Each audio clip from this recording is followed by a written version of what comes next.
And Let's welcome back to the Tuned In podcast. We're back, boys. Let's go. It's been a couple weeks. We've been grinding out on the school, so that's why you didn't catch us last week. But here we are with another episode 43 of the Tuned In podcast. Yes, sir. How are you feeling?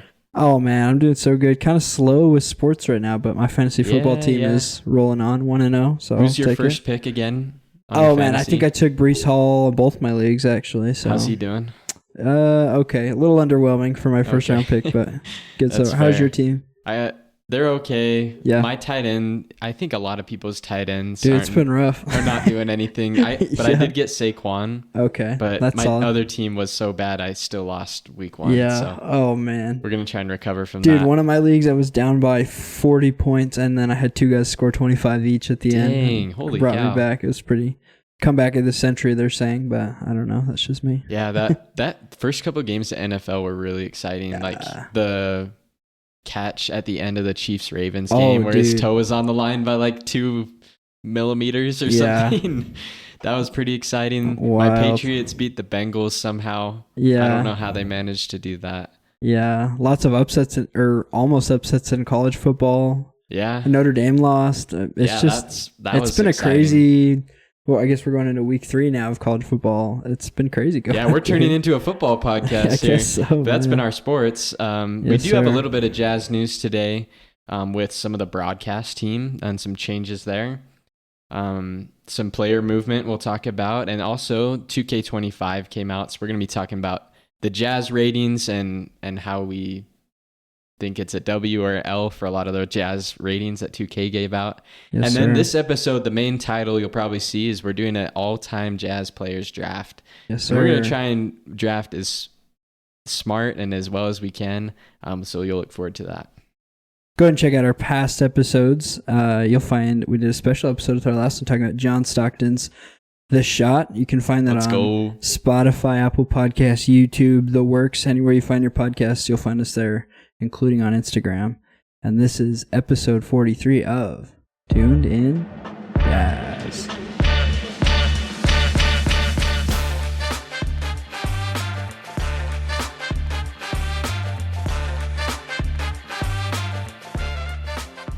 Ooh, all right. Well, for all the Holly Rowe haters out there, we have some good news.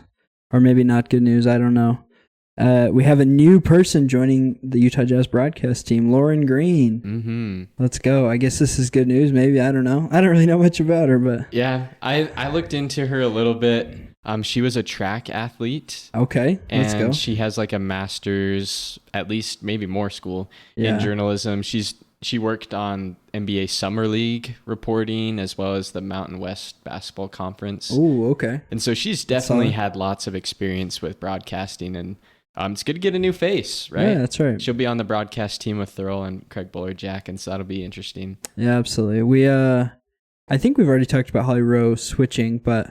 Yeah, remind me like where she switched. I don't remember. I think she's doing like special videos for the Jazz. Like she'll be doing special like interview like clips that they make. And okay. I personally like a 2-man broadcast. I think 3 felt a little crowded sometimes, regardless if it was Holly Rowe. Just felt a little crowded. So I'm glad we're going back to 2.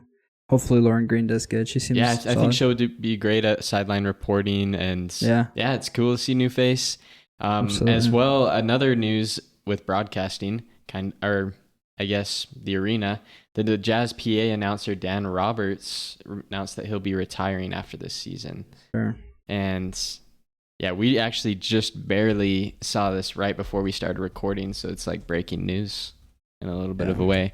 But Roberts is called 2,200 games over 46 seasons. Absolutely crazy. What a beast. He could get his number in the rafters somewhere. I don't know. Yeah. Like, that's crazy. 46 seasons. That's like almost the entirety of the Jazz to this point. So shout out to Dan Roberts. We'll be excited. We'll still have him calling on the PA in the arena this season. Yeah, I guess it'll be his farewell tour, even though he'll just kind of be here. Maybe not a tour. He'll be there. I know his voice when I hear it. Yeah. Man, lots of Jazz legends leaving the Jazz, including our very own Helen Horton Tucker. He deserves a moment of silence, followed by cheers, probably. He signed with the Chicago Bulls. He's from Chicago, by the way. I didn't know so that. He's going home. Okay, good for him. Yeah. Yeah. I think we've talked about him a lot before. I do think he has the skills to be a really good basketball player, but just it didn't seem like we could win when he was on the floor. Yeah. So I do think he deserves to be on an NBA roster. Just I prefer not to be ours, I think. Yeah, no, literally last season when he got playing less, we won like maybe 10 out of our 12 games. Yeah. After he went to the bench. I don't think it was all him. Yeah. But yeah, it just seemed like our roster was better with him playing less, so it's good that he got another opportunity. Yeah. I always will joke about this, but I feel like Tim Horton-Tucker is like a 2K my player. Yeah. Like he just does crazy highlight plays some of the time, and then the other half of the time it's like crazy turnover highlight plays, right? So absolutely. He always goes for the big plays, but I guess that could be exciting for some people. But for me, I'm okay with the boring, just good basketball. Yeah, it's not a bad pickup for the Bulls either. They're kind of just rebuilding. I don't know. Do you think he'll start over Josh Giddey? I mean, they could start next to each other. I could see him being like the next DeMar DeRozan over there. Oh, yeah. I mean, the Bulls are trying to tank, so maybe they might end up giving him like 30 minutes a game. Yeah, keep him away from Matas, I think. Maybe don't let him influence him too much, probably.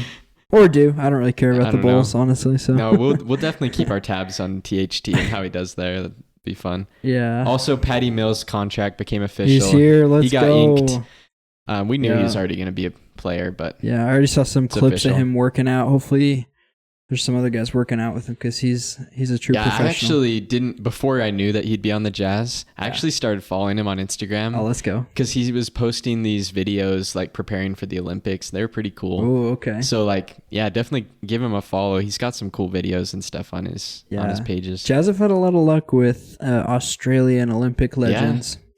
Maybe not Dante Exum, but Joe Ingles. Why did I say Joel? Yeah. Joe Ingles, yeah. It's definitely an example.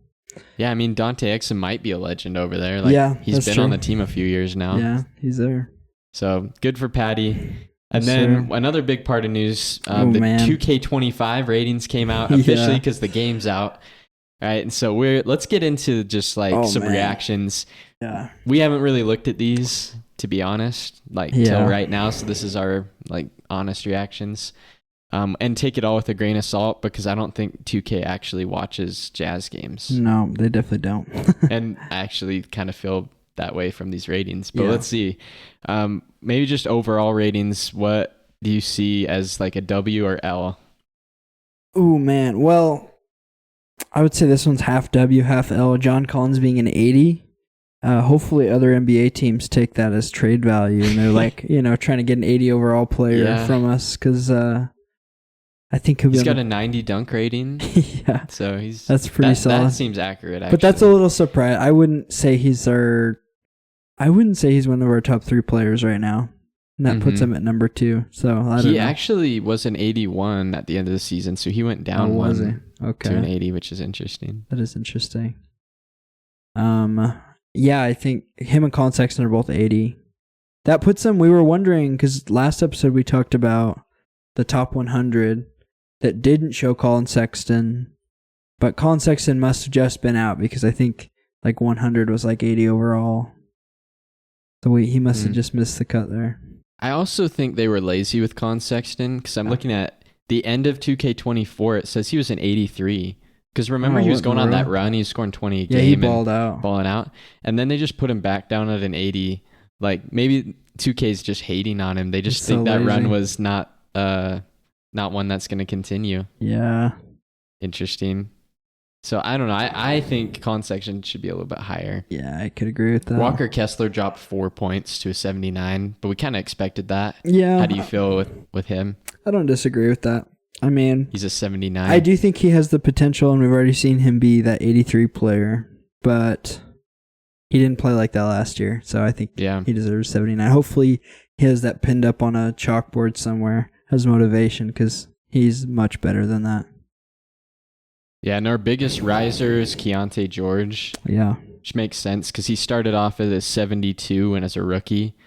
At the end of last 2K, he became a 79. Now he's a 78 to start the season. Yeah. So I like that. I think that's perfect for him. Absolutely. Yeah, I don't know if there's really any other ratings that I'm like really complaining about. Just mostly Colin Sexton, and I think Markkanen could probably be 88. Yeah. He's only an 86. I'm a little surprised by Taylor Hendricks. I don't think 76 is crazy, but I don't know. I don't feel like he really showed much last season. He showed us kind of just existed. He had a couple blocks here and there. Yeah, to go up 3, we'll take it. I mean, I hope they're right. So it'll just make the game more fun to play with them. Absolutely. Absolutely. Yeah, our rookies are really low. Yeah, 71, 70, 70. Yeah, they've got some work to do to get those up. Yeah, even guys like Jason Preston at 69, Oscar Sheboy 69. Oof. Micah Potter, the lowest at 68. I'm not sure I agree with that one, to be honest with you. I actually feel like Micah Potter's like, he's legit. He's like one of the best G League players. Dude, I'm low-key, like, after seeing him, like, compete with the Olympic team and some plays he made, I'm just like, I don't think he's, like, an NBA star, but it's, like, hard for me not to think that he should could be at least a 71. That's what I'm thinking, at least. But hopefully he has a chance to prove that this season. Yeah, what about, like, individual attributes? Yeah. Well, I'll tell you what, they did my man Patty Mills dirty with the dunk rating at 25. They don't think he can dunk at all? Well, I mean, they must not think so. I hope he just absolutely yams one on LeBron James at some point this season. Even though LeBron's your guy? Yeah, I mean, of course, but like, I hope that's the mountaintop. You want to dunk on LeBron. Keontae's dunk is only a 65. Yeah. He had a great poster last year. He's a little bouncy too, yeah. I think could up that a little bit. Yeah. Yeah, not a lot of high dunk ratings on the Jazz. Cody Williams is an 80, surprisingly. I didn't necessarily think of him as a dunker, but right. I guess so, maybe.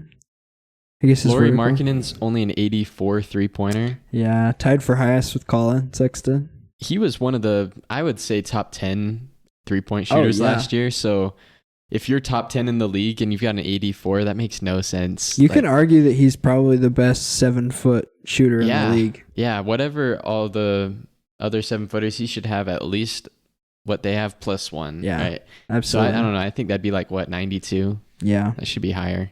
Definitely higher. I don't really think Colin Sexton's an 84, to be honest, but we'll take that. He did have that end of the season jump, so. That's true. I saw on Twitter the other day somebody talking about Svai Mikhailuk. I think I said that right. We practiced last week or a couple weeks ago. He's an 82-3. Somebody was talking about how he could really find maybe a Simone Fontecchio type role for the Jazz, at least just 3-and-D guy. So maybe 82's a good start for that. Yeah, I'm just going to kind of browse through some other ones. Lauri Markkanen has 98 offensive consistency. Ooh, I don't know if that actually matters to anything, but 98. Interesting. So does Colin Sexton, so maybe that's not an uncommon thing. Yeah. I love Colin Sexton has 90 stamina, 95 stamina, 90 hustle. He deserves that. Yes, absolutely. And 87 speed with ball. Yeah. I don't know how much these really matter, but it's just kind of fun. Yeah. They do have to have some kind of science to this. So I would hope it's like semi-accurate, you know? Yeah, I don't know how good it is. Yeah. 97 block for Walker Kessler. Yeah. That's absolutely elite. It looks like I'm looking at Taylor Hendricks. You can also, when you go on the website, 2kratings.com, you can also see their potential according to 2K. Ooh. It has Taylor Hendricks at an 81. Interesting. Which is kind of interesting. Keontae's got an 84 potential. Okay. Let's see. Cody Williams would be at see what he's at. He's at an 84 potential. We'll take that. That's the same as Keontae. That's what you'd hope for a top 10 pick, right? Yeah. Isaiah Collier's potential. Let's see. 80. Solid. Okay. Anyways, we'll see. Lots of potential on the Jazz. Obviously, we already knew That's our best rating right now is potential. I know. Let's go. We'll take that. What do you think is Jordan Clarkson's highest attribute if you were to guess? His highest? Probably like ball handling would be my guess. Like playmaking, ball handling. Hands, okay. That's kind of similar. Yeah. He's also got a 90 layup and a 91 close shot. That's not bad. So he does have that floater. Yeah, he's definitely good inside. So they gave him a great floater. Yeah. could totally agree with that. What about all these? So they give them an archetype. Does any of these surprise you? They kind of gave them all. I don't know. There's some interesting ones here. I don't know which I don't really understand the archetypes that much. Jordan Clarkson's a 3-level slasher. Yeah, sure. I would just call him a bucket getter. Yeah. I don't know how that would relate. Walker Kessler is a paint beast. I think I agree with that. Yeah, I could agree with that. Yeah, some of these get a little long, like Keontae playmaking inside out threat. Like, all right, I don't know what that means. Let's just chill with all these. One that I find interesting, Isaiah Collier, tempo pushing point. I like that. That could be an interesting role. That's kind of what I picture for him, like just a guy that could come bring some energy, you know? Yeah, Kyle Filipowski's archetype is just promising prospect. I think he's so versatile. They're just like, we don't really know what to tell you. Oscar Sheway is exactly what I would think he'd be. Board hunting, paint protector. That's exactly who he was in college and who he's been already. I like that. Kind of interesting. Again, it just shows they don't really watch the Jazz, which is respectful. We'll make them watch this year. Yeah, they'll definitely watch. Yeah. But I guess getting into more of the meat of this episode now, we want to go and do an all-time Utah Jazz draft. Let's do it. We've never done this before. We've actually, in a past episode, done a 2010s Utah Jazz draft where we just did like a starting 5 and a 6-man. But this is our official tuned in all-time Jazz draft. We're gonna go 10-man deep, starting lineup and full 5-man bench, and it's gonna be our best team that we can form, right? So not only are you trying to get the best players on your team between the two of us, but you also want to get a fit for each guy, and you want to build the best team. Yeah. Okay. I'm excited. Yeah, me too. I kind of already have an idea of 1 and 2, unless you're thinking something wild that I'm not expecting. Man, I'm really excited to see who gets number 3. You know what? I'll be honest, I can't decide between who I'm going to pick first from those two, so I'm going to let you go first. Oh, really? Let you go first, yeah. Shoot. Well, if I go first, that means you can grab 3 and just we'll snake it. With the first pick, I'm going to take Karl Malone. Okay. That's my guy. MVP, Karl Malone. Yeah. I think maybe 2-time MVP. That's a respectable pick. I could respect that. What is it now? 3rd most points of all time? Yeah. Behind LeBron and Kareem. Probably keep moving down, I would guess. I don't know. He's going to be up there for a minute. That's true. He played 82 games like almost every year. That's a lot of points. So, okay. Karl Malone. Well, I'll take the man who has even more records, John Stockton. Yeah. That's how I should. I had no doubt you'd take him. That's how I assumed it would go.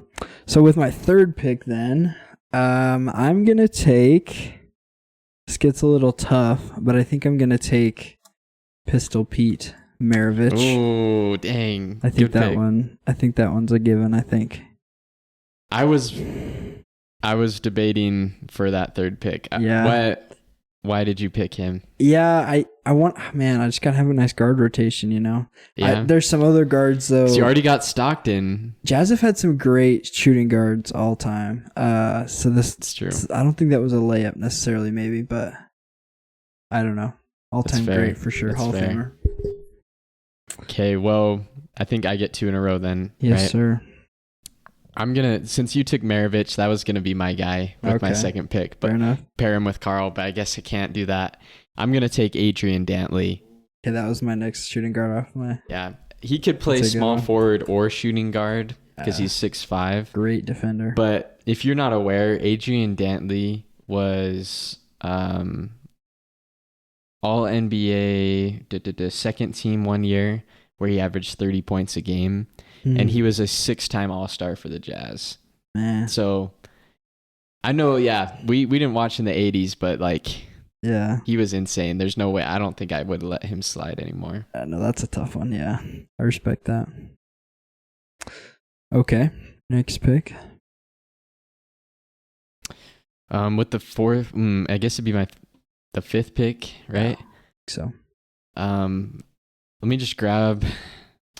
My point guard, actually. Okay. I'm going to take Darren Williams. Yeah, that was my next point guard. I assumed he wouldn't fall to me after taking Stockton. Yeah, if you've got Stockton, I got to get Darren Williams absolutely. To defend and go against him. Absolutely. Okay, well, with my next pick, this is a tough one. I'm going to take a center. Which defensive center will I take, though? I think I'm going to take Mark Eaton. Good pick. Okay. You know how much I love the other defensive center in Jazz history, but it's hard to compete with the amount of blocks that Mark Eaton has had in his career. He was a beast. Yeah, I was comparing them, and he averaged like 4 blocks a game for a couple of years, and I was like, all right, nuts. I would have picked Eaton above as for my top center too. Well, let me just round out this defensive lineup. I'm going to take AK-47, Andrei Kirilenko. Ooh. With my next pick. We're going to go defense, Stockton, AK, Mark Eaton. Nobody's scoring on us. I can promise you that. I think that's a reach. I think that's a reach, yeah. A little, maybe a little bit. Maybe a little bit. I think I would make the argument he's probably the best small forward in Jazz history. Okay. But I think Adrian Dantley, if he counts as a small forward. Yeah, I guess that's fair. Okay, I'll take my pick then. Fair enough. Let's see. I think I'm going to kind of dive into the guard rotation because I want to make sure I get this guy before he falls to you. Fair enough. I'm going to take Donovan Mitchell. Yeah. As my that's fair. Shooting guard. That is fair. Great career with the Jazz, even though it was shorter. Yeah. Take him off the board. So then I've got Darren Williams, Donovan Mitchell, Adrian Dantley, and Karl Malone. And I think I just have to take this guy, Rudy Gobert. Yeah. So I'm getting really the 2018 era Jazz to add to my team. That's great pairing. They know how to play together too. Yes, sir. I could respect that. Okay. Let's see. I still need a power forward. Let's start filling out my bench. This is also a tough one. I think, though, we're just going off of Jazz, their time with the Jazz. Right. But I still think that Paul Millsap is going to be my pick. Okay. I do think his best years were after the Jazz, but I do think he had some really good years with the Jazz. So I'll take Paul Millsap with my next pick. And then, since I waited so long, I'm also going to take Carlos Boozer. Dang, I was hoping that you would let him fall. No. So he'll be on my bench. That feels a little wrong, but those guys we can move him in and out of the rotation. I thought you were gonna pass on Boozer. I thought there's no shot that he was gonna fall, but I was getting excited when you picked Millsap. Yeah. So I guess are you gonna have Millsap at the center or Boozer at the center? I'll put him at power forward. I got Mark Eaton in there, so I'll just hold it down. Okay. Oh, he's at your starting lineup. Yeah. Gotcha. Okay, so those guys are off the board. Yes, sir. I'm so glad I picked Karl Malone because power forwards are all gone now. Yeah. Well, actually, I think I'm gonna take. There's still some good ones. Let's take. This is hard. I think I'm gonna take Lauri Markkanen. Okay. As my backup power forward. I can respect that. Get some current Jazz still going. Yeah. And I think as my backup shooting guard, I'm going to take Jeff Hornacek. Ooh, okay. I was just thinking about taking him the next one. I could respect that, though. Okay.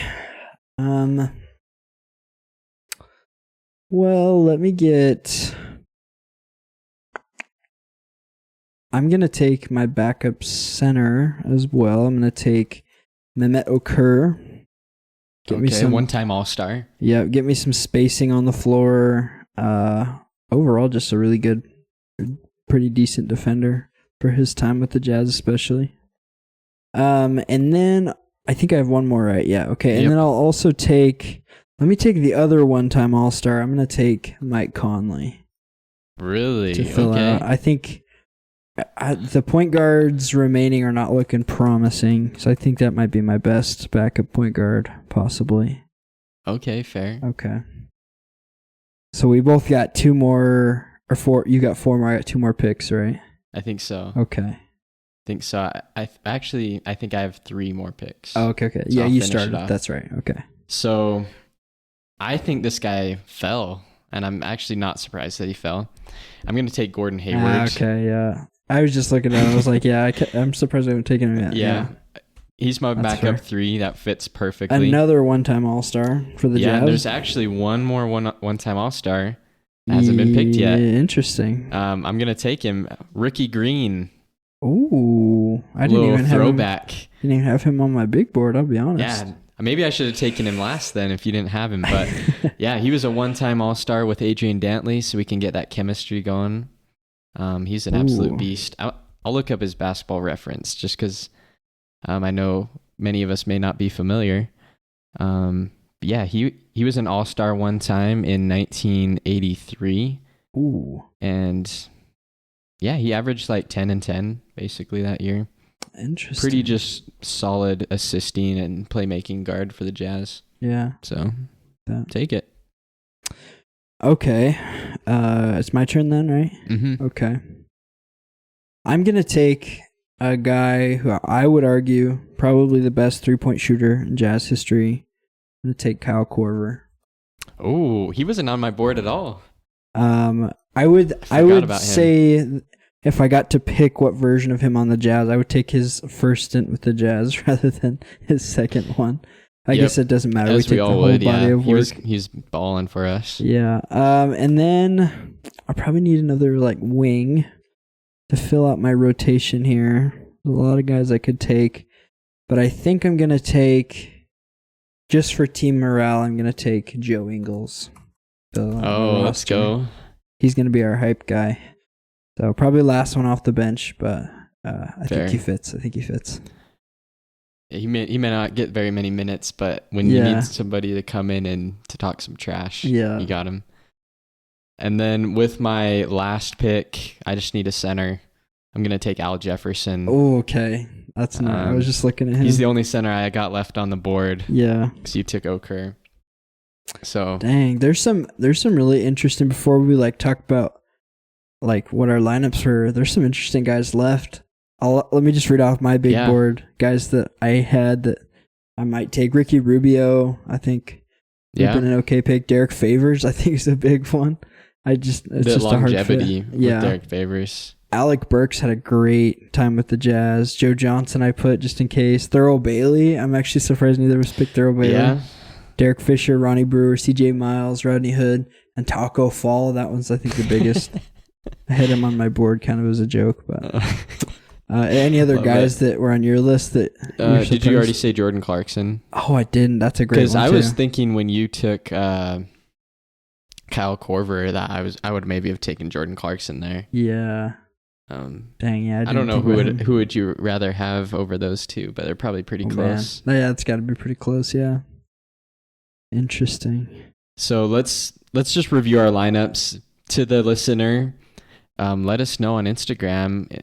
Send us a message. Who's got the better team? Yes, sir. And who should have been picked higher or lower? Was there one of your guys that you love that maybe didn't get drafted, or you think we slept on a little bit? Yeah, so I guess I'll start with my team. I had, at my point guard position, I had John Stockton, of course.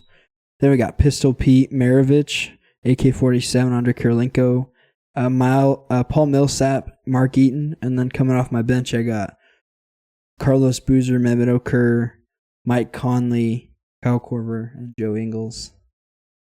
Pretty solid. That's a good team. That's a good team. What's your game plan if you're the coach? Like, how are you going to score or defend? Oh, man. I was just looking. There's like some cool mixing of eras here. Like John Stockton, Mark Eaton. It was kind of the same. Like Boozer and Mehmet Okur were such a beast pairing. Mm-hmm. I think my strat, though, we're just going to play. I mean, some of these final scores are going to be like 85 to 86 because we're going to be defensive monsters. I'm not really sure how my first unit's going to score. I mean, maybe Paul Millsap will hold it down for us. I don't know, but I'll just hold him down, and then when I wear him down, I'll bring in guys like Kyle Korver, Mehmet Okur, let them just shoot the cover off the ball, you know? my strat, I think. Okay, so you're definitely more defensive. Yeah. Oh, definitely. I think I went offensive. Yeah, that's fair.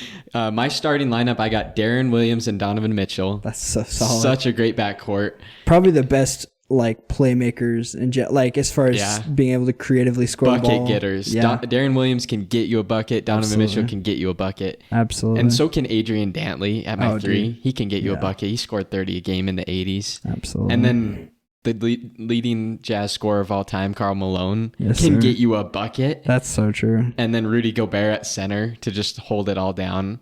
Oof, right? Man. And I don't know if I'm feeling good about my Paul Millsap Karl Malone matchup now that I look at it. Yeah, if we want, we could bring Markkanen into the starting lineup and space I'm cooked. So just like 4 20-point scorers and Rudy Gobert. Yes, fair. And then we got Ricky Green, backup point guard, run the show. Jeff Hornacek and Gordon Hayward, Lauri Markkanen, and Al Jefferson. So beastly lineups.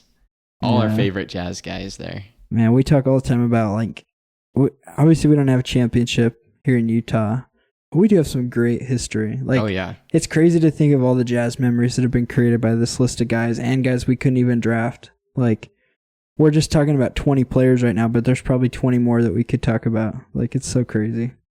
I also, just because I wanted to, I looked at that Kyle Korver and Jordan Clarkson's basketball reference.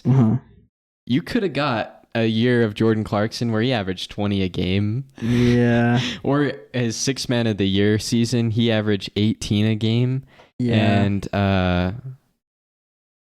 he shot 35% from 3. That's Kyle Korver is going to shoot like 48% from 3 in his prime. Yeah. So I guess you get the 3-point shooting, but Jordan Clarkson's going to get you those buckets. Yeah, that's true. So I don't know.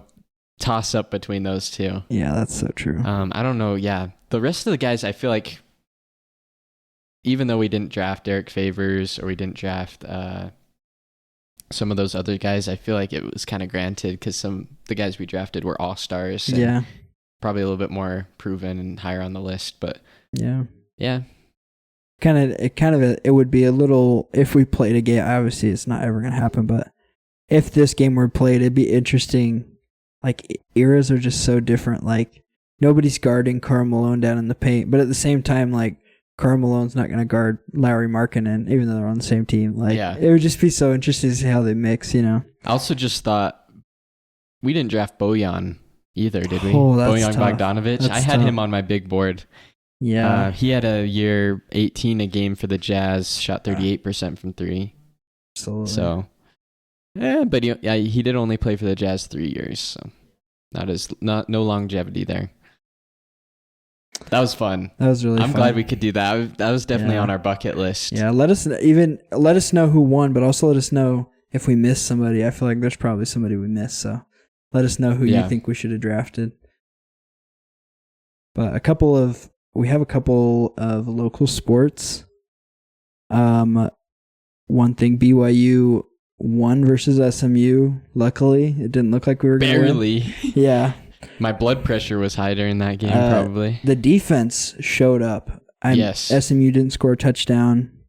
It was all field goals. We held SMU had a top offense last year, too, so they're no joke on offense. Yeah, I think they were an 11-point favorite the last I checked before the game. I saw maybe 14 even. Yeah, it might have gone up. But BYU got the win. We probably, honestly, if you would have watched this game and you were just looking at our defense, we should have won by multiple touchdowns. But we'll take a win is a win. So, also, I don't know if you saw this, but Utah Hockey Club officially opened their new practice facility. I didn't see that. The shops at Southtown, that big mall in South Jordan, I think that's where that is. I don't remember, but Southtown is now going to be renovated as the Utah Hockey Club's practice facility. Let's go. So for now, I think they're in the Olympic Oval, but that will be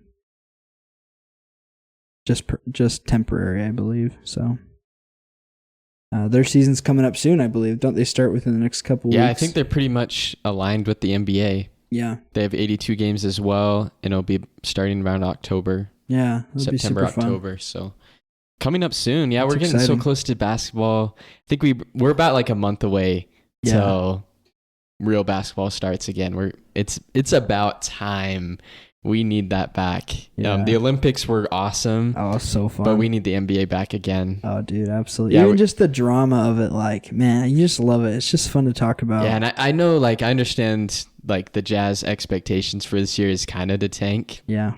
But I still can see, like, the last couple of years that has been the take. And we've, like, outperformed. Yeah, no. I don't know if... I don't know. We've talked about it before. I hope that it's a tank, but it's an exciting tank, right? Yeah. Like, I do want to lose games. I want to get a great pick. But I also want to see some improvement from our young guys. Yeah. And so even that alone is a reason why I'll be watching almost every game, yeah. right?